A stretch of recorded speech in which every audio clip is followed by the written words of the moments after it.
Hey guys, so it's been a while since I've done an update on the car. Figured I'd let everyone know how everything's going, kind of show a walk around the car, where it's been, where it's come from, what it's at now. A couple things I need before it's ready to drive, and go tuning and everything, and then we'll get it on the dyno and see what it makes. But yeah, so let's go through it real quick. I'll show you guys what I've been up to.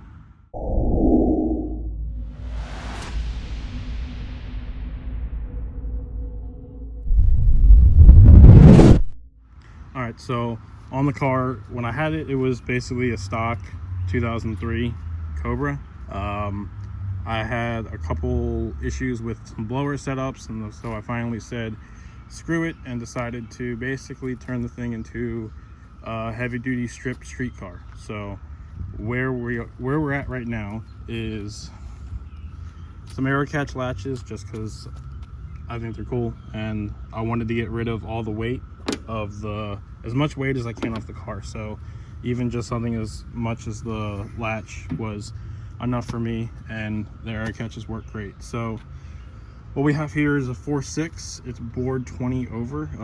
I had a little bit of cylinder wall issues before, so we just bored over that, and I got the motor kind of refresh built. It's just stock Cobra crank with some forged rods, pistons, still stock cams, new tensioner and timing components, and so it's basically good for 1,000 safely. So I know most Cobra motors you can easily go to 1,000. It's not a big deal, people do it all the time, but this one should be pretty safe for that and pretty reliable for that. So we'll see what she does. Currently, you see the yellow towels over the intake ports. Those are because the intake's not in the car. I actually have it in the house.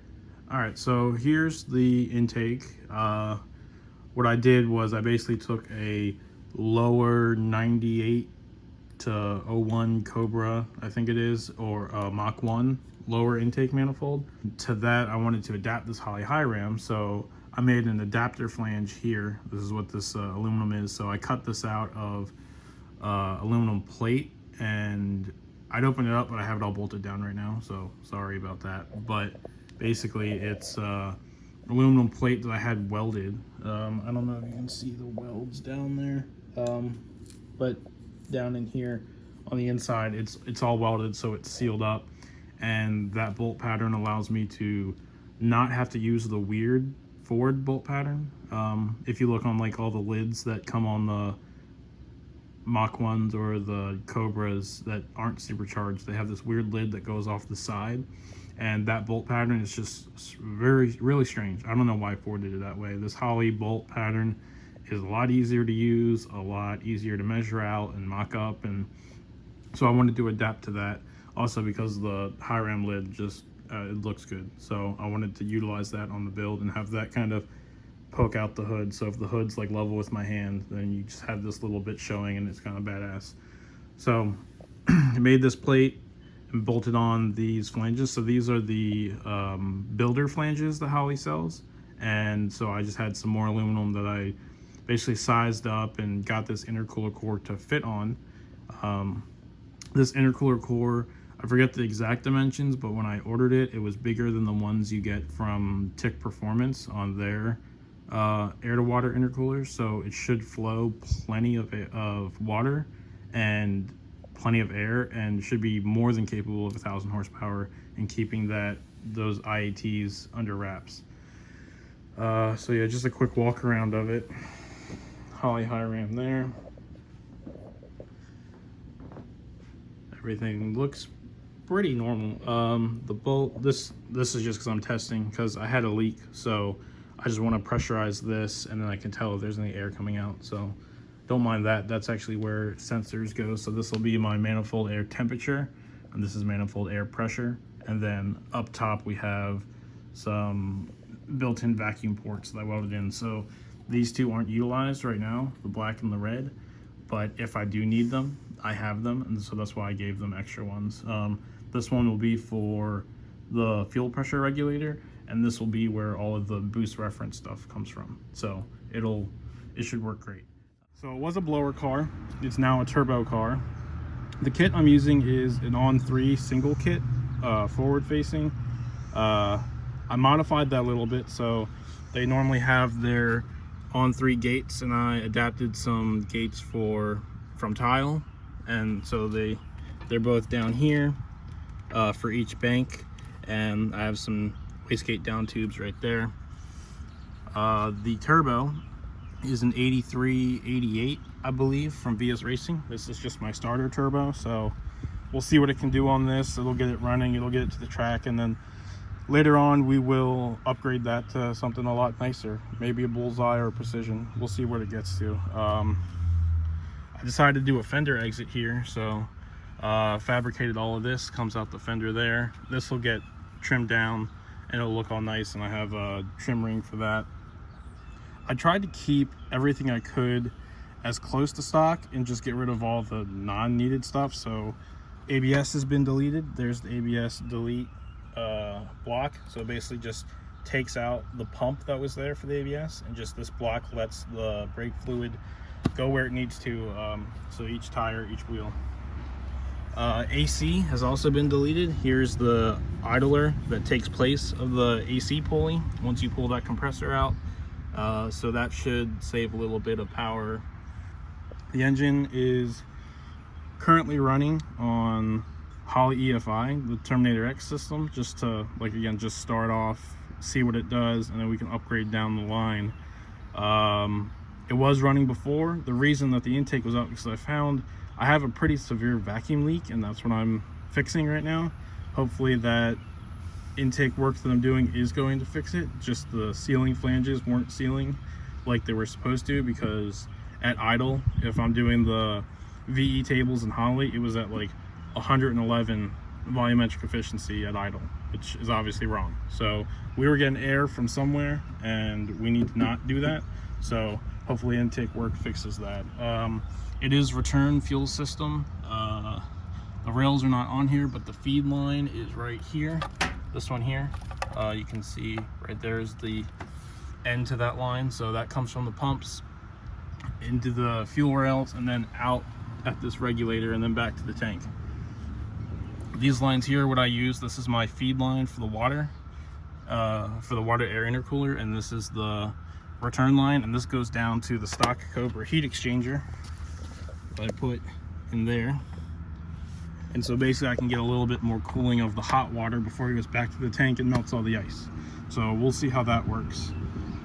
Other things I needed to do to make the kit fit the way I wanted to was normally the radiator fan is here, and it's pretty thick, the stock Ford one. So I got rid of that, and I also moved the radiator forward. All I had to do for that was the feet that the radiator sit on down there, I just notched that out, and you can push the radiator forward by doing that. And so I wanted it to be flush with this top header panel. So that's really it for the engine side. If we go in the car, changed a couple things in here. So the stock seats are gone. I got some red Corbos that I was looking for a long time. Finally found them on the forums and thought they'd look really nice, and I think they do. There's the Terminator X I had mounted over there. Most of the creature comforts of this car I am keeping, so I did want a rather full interior just so it feels like you're in a car, not a tin can.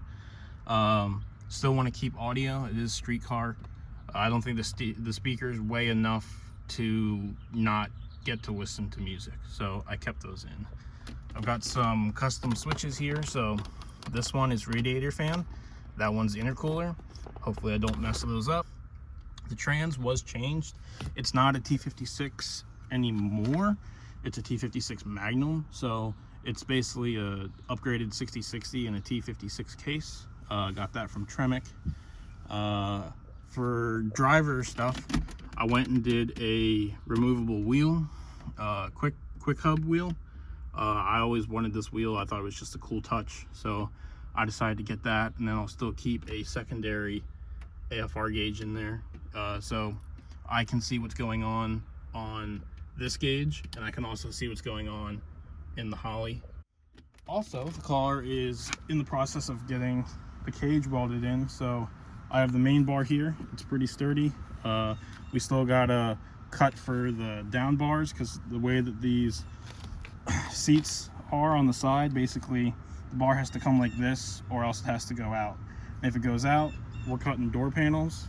I don't want to do that, so we're going to try to keep it as close to inside of the car here, and not out here, just in here, so that we can close the door and not have to cut it and still keep everyone safe who's in it.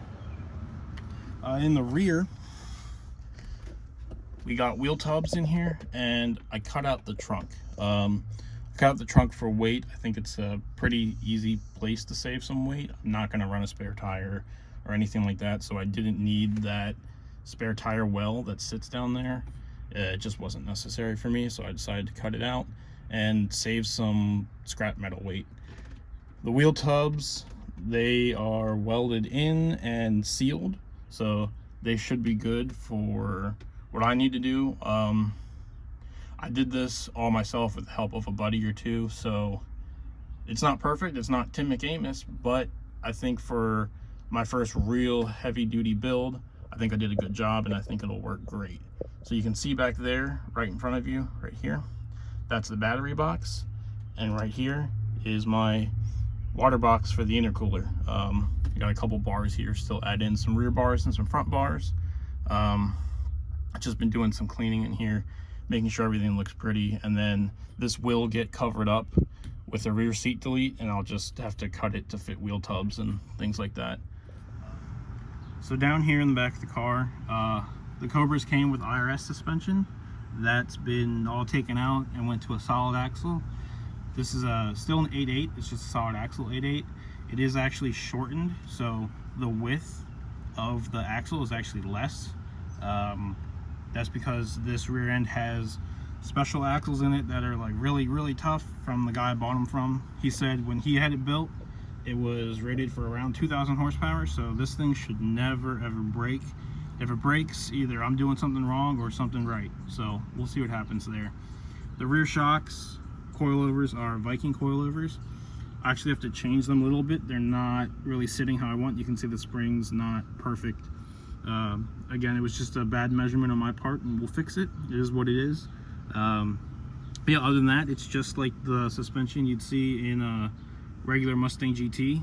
The other thing that I need to fix though is this fuel tank mounting. When I cut the floor out, there is some mounting tabs there for the fuel tank and the straps that go around it.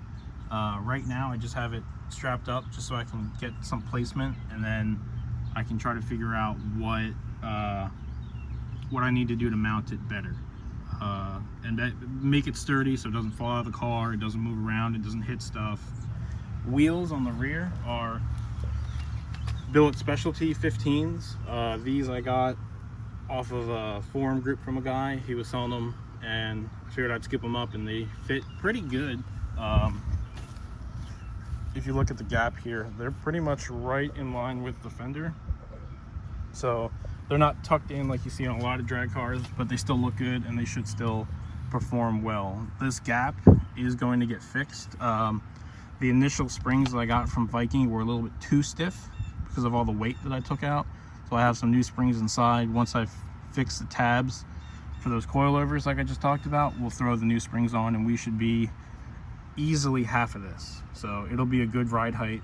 It'll look good. It should still perform.